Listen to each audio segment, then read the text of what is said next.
Hello बच्चों, let's read the question. The question is saying which of the following pair of hormone and their disorder is correctly matched? Option A parathormone cretinism, B thyroxine rickets, C insulin diabetes insipidus and D cortisol Cushing disease. तो आइए देखते हैं हम इसका की concept. तो अगर हम बात करें इसके की कंसेप्ट का, तो इसका की कंसेप्ट हो जाएगा endocrine hormones and their diseases. तो अगर हम बात करें इंडोक्राइन हार्मोन की, तो इंडोक्राइन हार्मोन मतलब होता है कि इंडोक्राइन ग्लैंड से सिक्रीट होने वाले हार्मोन्स। सो इंडोक्राइन ग्लैंड जो होते हैं वो डक्टलेस ग्लैंड होता है और वो अपना सिक्रीशन कहाँ देते हैं? वो अपने सिक्रीशन को ब्लड में रिलीज करते हैं और ब्लड के थ्रू ही वो टारगेट टिश्यू में रिलीज जाता है। अगर बात करें उनसे डिजीज क्या होता है, तो अगर कोई भी हार्मोन से उसके एक्सेसिव रिलीज या डेफिशिएंसी के कारण कुछ डिजीज होते हैं, उन्हीं को हम इंडोक्राइन हार्मोन डिजीज कहते हैं। अब अगर हम क्वेश्चन का एनालिसिस करें, तो क्वेश्चन में पहला दिया हुआ है पैरथ हार्मोन। अगर हम बात करें पैरथ हार्मोन की, तो ये जो पैरथ हार्मोन है इसको कौन रिलीज करता है? इसको रिलीज करता है पैराथायरॉयड ग्लैंड।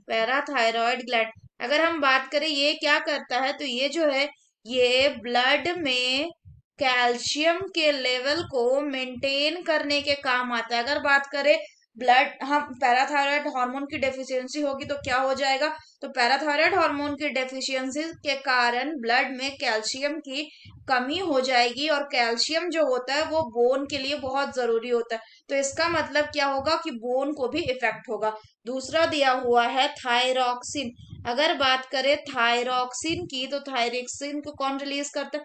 इसको रिलीज करता है थायरॉयड ग्लैंड। अगर बात करें कि थायरॉयड ग्लैंड थायरॉक्सिन को रिलीज करता है, तो थायरॉक्सिन की डेफिशिएंसी से क्या हो जाएगा? थायरॉक्सिन के डेफिशिएंसी से होता है गोइटर प्लस, और क्या होता है? इसी के डेफिशिएंसी से होता है क्रेटिनिज्म। अगर बात करें थायरॉक्सिन की, तो इन थायरॉक्सिन को बनने के लिए आयोडीन बहुत जरूरी होता है। तीसरा दिया हुआ है इंसुलिन।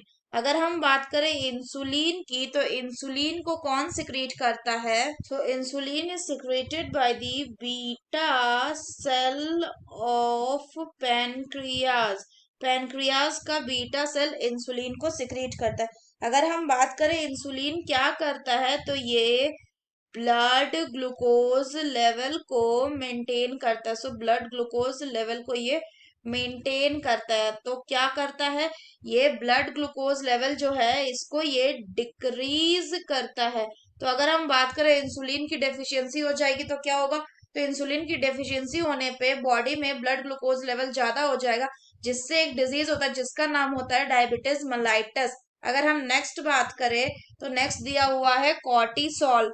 तो अगर हम बात करें कॉर्टिसोल की, तो कॉर्टिसोल को कौन रिलीज करता है? इसको रिलीज करता है एड्रेनलिन ग्लैंड। अगर बात करें कॉर्टिसोल की, तो कॉर्टिसोल क्या है? ये एक स्टीरॉयड हार्मोन है। क्या होता है? ये एक स्टीरॉयड हार्मोन है। तो कॉर्टिसोल के ओवर प्रोडक्शन के कारण होता क्या है? होता है एक डिजीज जिसका नाम है कसिंग सिंड्रोम।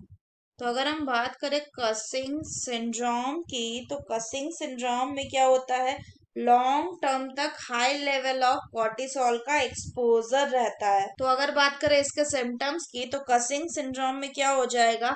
फैटी हम्प बन जाएगा। कहाँ? Between your shoulder and A rounded face. साथ ही साथ पिंक और पर्पल स्ट्रेच मार्क आ जाएगा स्किन पे।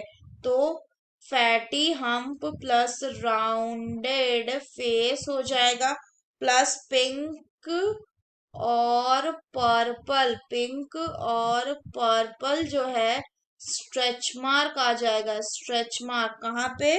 स्किन पे आ जाएगा, ऑन दी स्किन। तो अगर हम क्वेश्चन की बात करें, क्वेश्चन में बोल रहा which of the following pair of hormone and their disorder is correctly match. Correctly match कौन सा है?